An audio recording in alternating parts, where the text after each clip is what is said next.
Live from Fargo and serving you on TV, online, and on the go. This is Valley News Live 10 at 10. Do you folks have children? Yes, we have 3 children. Okay.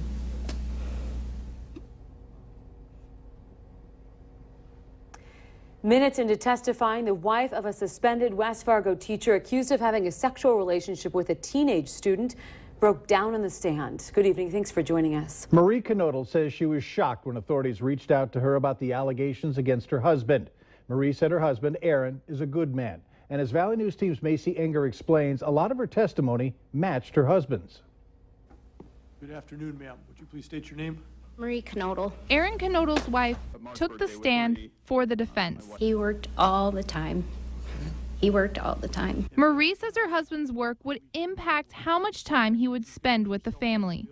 But she says she knew about her husband's phone calls to his former student. We've seen phone records here that indicate that there were a number of calls, different times of the day, some in the nighttime, some of them short, some of them long.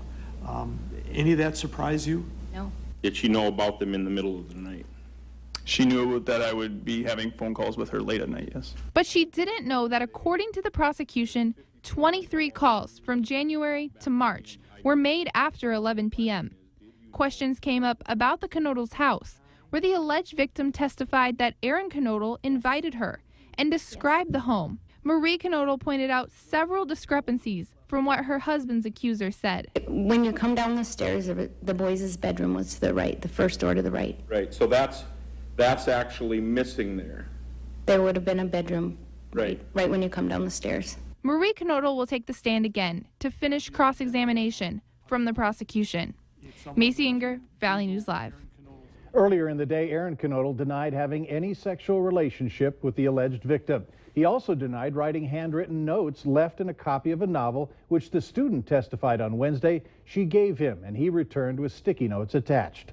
We'll continue to bring the latest developments on this case on Valley News Live and on valleynewslive.com.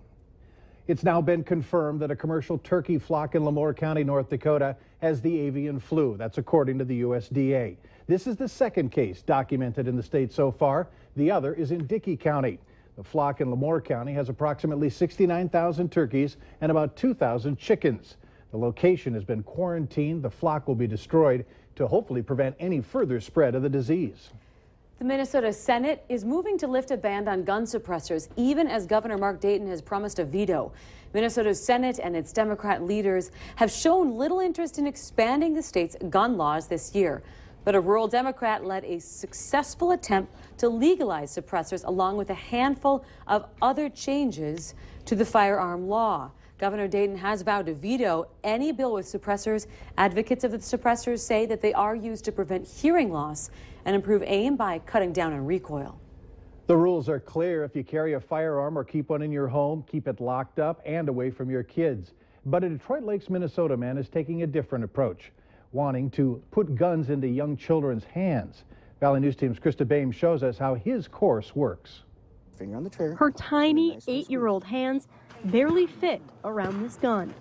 But Callie McCormack has more experience hitting the target than most kids her age, thanks to a father who served in the military and is now a firearms instructor. Sometimes I think it's kind of weird, sometimes I think it's actually kind of cool. We grew up with loaded firearms in our house from the start. The sound still makes her jump, but she's learning lessons from Andrew that he's trying to spread to other kids just as young. So what's my rule? Guns are always loaded. Guns are always loaded, and what's the 4 things we do? Don't touch. Stop. Don't touch. Leave the area. Tell an adult. Rules on repeat during his classes that first started in tragedy. One of the local law enforcement officers had his 9-year-old son get his service weapon and kill himself. And it just struck me as such a tragic loss. A loss McCormack says could have been prevented. There's no accident. It's negligence. But wasn't. Now with more tragic headlines and a changing world, Society's gotten a lot more dangerous, if you will, so there's more and more people that are purchasing firearms for the first time. McCormack is aiming to teach kids in Detroit Lakes how a gun works. This is a Glock 17. And just how fast it can turn dangerous. Every gun's loaded because That easy, I put a bullet in it. Out on the range, kids as young as 5 years old can see just how powerful different guns can be before putting the gun in their growing hands. You know, you tell them 100 times not to touch the hot stove. You know, they don't get it till they touch the hot stove. But here, McCormick wants these kids to touch the hot stove safely, with him at their side. It's nice to learn about it when you're younger, so you'll know when you're older and make sure it's safe. Knowing anything can happen if a child or any parent forgets the #1 rule. What's my rule?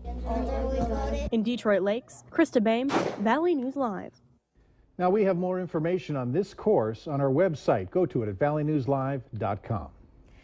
It's Friday, time to get a look at this week's Valley's Most Wanted. We have two today. The first, Stacy Loomis. Her picture is on your screen. She's wanted for possession of controlled substance and drug paraphernalia. And Michael Schaff is also wanted for possession of controlled substance and drug paraphernalia. Here's his picture. Call law enforcement if you have any information on these two. And if you ever need help uncovering fraud or corruption in your community, call us. Our whistleblower hotline is 701-237-6576. Leave your tip with us, and a member of our investigative team will get on the case and go to work exposing the truth. Traffic was slowed for a time at a busy intersection tonight following a crash. One person was taken by ambulance to the hospital with what appeared to be a neck injury. A pickup and a van collided at the intersection of 13th Avenue and 25th Street South around 8:15. The vehicles hit so hard that one of the tires on a van was knocked off. Two other vehicles were also involved. The House voted in favor of a bill today to lower North Dakota's oil extraction tax. Members accepted the Senate's amendments, which were added on Monday. Supporters say removing tax triggers and setting a flat rate of 10% will stabilize the state's revenue flow. But opponents say it will result in a devastating revenue loss and compare it to a similar bill that failed last session.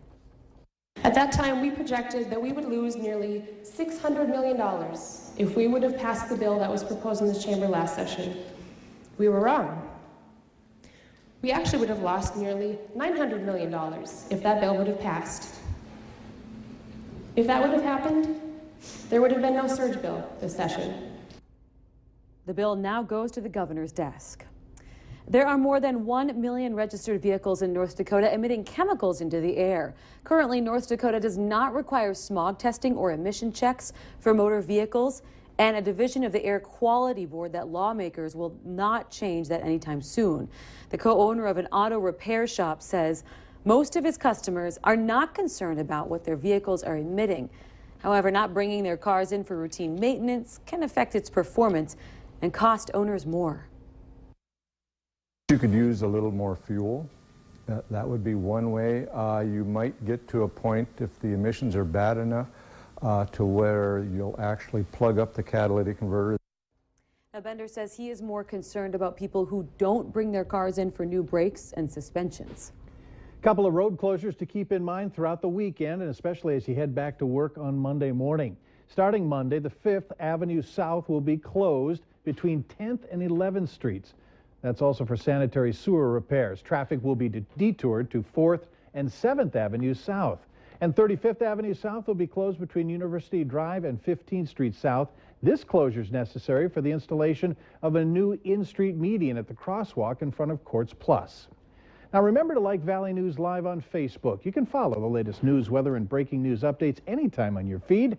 Just search Valley News Live, like our page, and you'll stay informed throughout the entire day. Valley News Live 10 at 10 continues with No Wait Weather. Well, it took a while, but we've gradually seen things improve heading into the close of our week. Good. Yeah, a few clouds today, even some greening moisture across the valley. And heading into the evening, it looks like we're ahead of a week of nice weather is ahead of us. Good. That's tough to say. Tough. Just deliver it. That's all that matters. Let's just go to the graphics. Taking a look out in Moorhead right now, and it's quiet. Moorhead's temperature 45 degrees, and well, I'll tell you what, east-southeast winds are blowing at 11 miles per hour. All in all, the conditions across the region are quite fair. Everyone in the 40s, including Roseau, where it's 43, Valley City 45, at Oaks 46 degrees. Look at our regional conditions right now in that yellowish pale green that you see out here. Temperatures in the upper 50s and 60s this time of the night. That's where things are pretty spring-like. Old Duluth at 35 degrees, though, as that cold air system is slowly retreating eastward.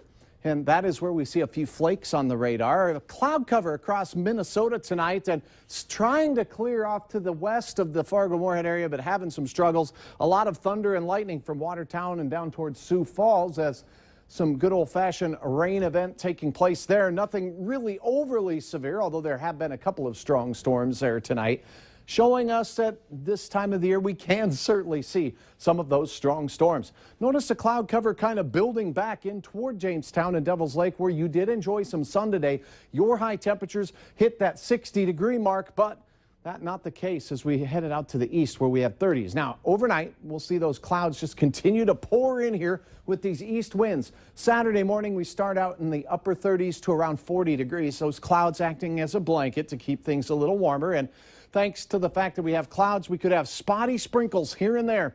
Nothing organized or widespread, but a few sprinkles not out of the question. So it may be handy to have that umbrella handy if you are going to spend a little time outside in the early hours of the day, because by the afternoon, we'll see clearing from east to west this time. Temperatures in the 50s by midday.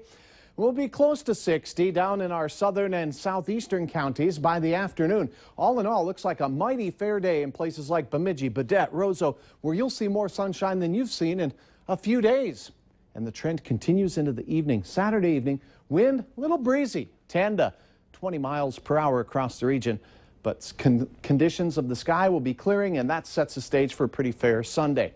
Here's a look at Fargo's planner for your Saturday morning. 37 degrees, winds increasing through the morning hours. It'll be gray and cool and breezy for the first half of the day. A few breaks in the clouds will be likely heading into the afternoon. 57 degrees at 5 o'clock.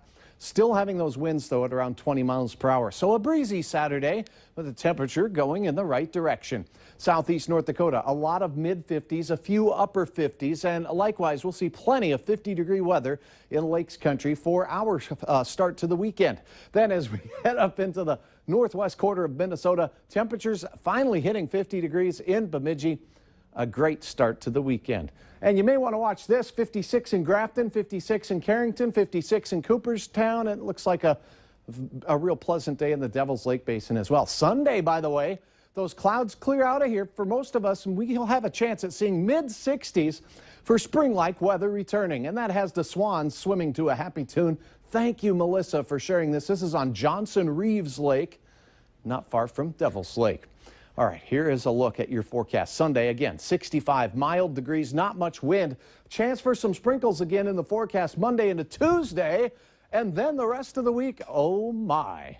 Yeah, it looks great. 70 to 80 degrees, spring-like weather, and maybe, just maybe, next week at this time, it'll be a lot greener across the scene on the Sky King. And warmer. Gosh, Indeed. look at that. All right, thanks, Hutch.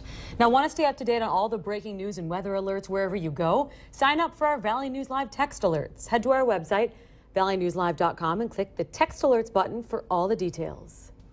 And still to come for us, the problems facing hundreds of thousands of Ford and Lincoln vehicles because the door can fly off unexpectedly. But first, the street drug authorities want you to know about that's disguised as incense.